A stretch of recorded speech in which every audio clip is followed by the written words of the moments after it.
여러분 안녕하십니까? 이어서 원주권 뉴스입니다. 4.15 총선 강원적 후보들, 정당이 다르면 공약이나 정책이 좀 달라야 하는데 큰 차이가 없는 경우가 많습니다. 하지만 소속 정당에 따라 후보들의 평균 재산은 확연한 차이를 보였습니다. 보도에 이병선 기자입니다. 중앙선거관리위원회에 신고된 도내 4.15 총선 출마자 재산 현황입니다. 재산이 가장 많은 후보는 강릉 미래통합당 홍윤식 후보로 48억 8천만 원입니다. 동태삼정 통합당 이철규 후보와 강릉 무소속 권성동 후보가 뒤를 잇습니다. 탈당한 권성동 최명희 후보를 포함하면 상위 10명 중 미래통합당 계열은 모두 8명. 정당별로 보면 차이가 확연합니다. 미래통합당 후보 8명의 평균 재산은 28억 9천만 원으로 정당 중에 가장 많습니다. 권성동 최명희 후보를 포함하면 28억 3천만 원으로 소폭 떨어지지만 여전히 압도적입니다.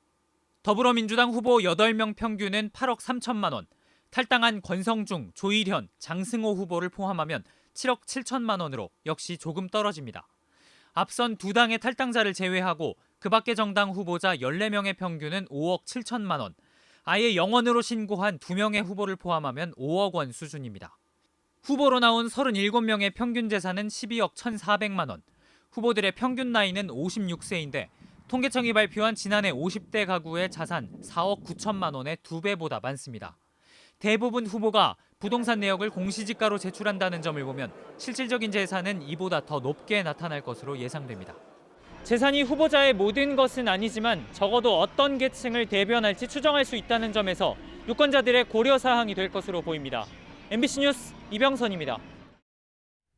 횡성군수 보궐선거에 나선 통합당 박명수 후보가 민주당 장신상 후보에게 네거티브 공방을 그만하자고 요청했습니다.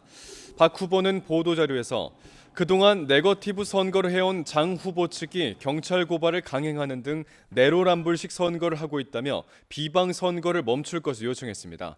장 후보 측은 박 후보 지지자가 여성 관련 문제를 언급하자 허위 사실을 말했다며 경찰에 고발했습니다. 미래통합당이 홍천, 횡성, 영월, 평창 선거구 민주당 원경환 후보의 불법 사전선거 운동 의혹을 제기했습니다. 통합당 도당은 원 후보가 인천, 서울 경찰청장으로 있을 때 방문한 평창 주민들에게 기념품과 식사를 제공했다며 사전선거 운동 의혹 해명을 요구했습니다. 원 후보 측은 손님 누구나 의례적인 기념품을 줬고 사전에 출마 의사를 밝힌 적이 없다며 억측성 의혹이란 입장입니다. 4.15 총선 사전투표가 조작될 수 있다며 지난 이틀 동안 진행됐던 사전투표를 하지 말 것을 권하는 내용의 스티커가 원주 지역 곳곳에 붙어 있습니다.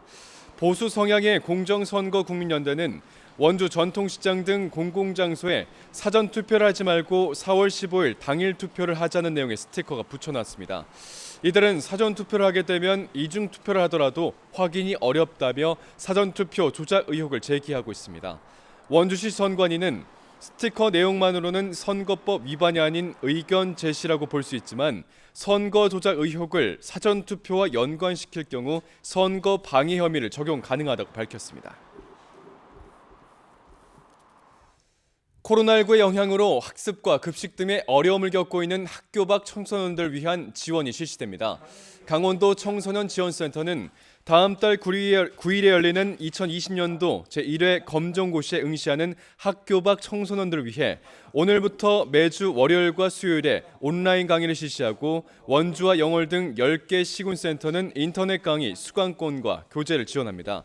또 센터의 집단급식이 중단됨에 따라 식사 대용 즉석 식품 등을 집으로 배달하고 전화, 문자, SNS 등 비대면 상담을 지속적으로 실시하게 됩니다. 강원도가 올해 하반기에 지급하려던 농어업인 수당이 내년 이후에나 가능할 전망입니다. 강원도는 5개 시군이 코로나19 긴급지원금 지급으로 올해 농어업인 수당 지급이 어렵다고 입장을 밝혀 도내 농어업인 수당 지급 연기가 불가피하다고 밝혔습니다. 강원도의 당초 계획은 도비와 시비 각 50%로 도내 10만 4천 가구를 대상으로 1년에 한 번 70만 원 이내의 수당을 지역 상품권으로 지급할 예정이었습니다. 강원도 농업기술원이 만성 일손 부족에 시달리는 농가에 농기계 수리 긴급 출동 서비스를 실시합니다. 농업기술원은 농업기계 119 콜센터를 운영하고 농기계 고장 신고 접수 시 위치 기반 시스템을 통해 가까운 농업기계 전문가가 기계 수리와 부품 점검을 하도록 했습니다.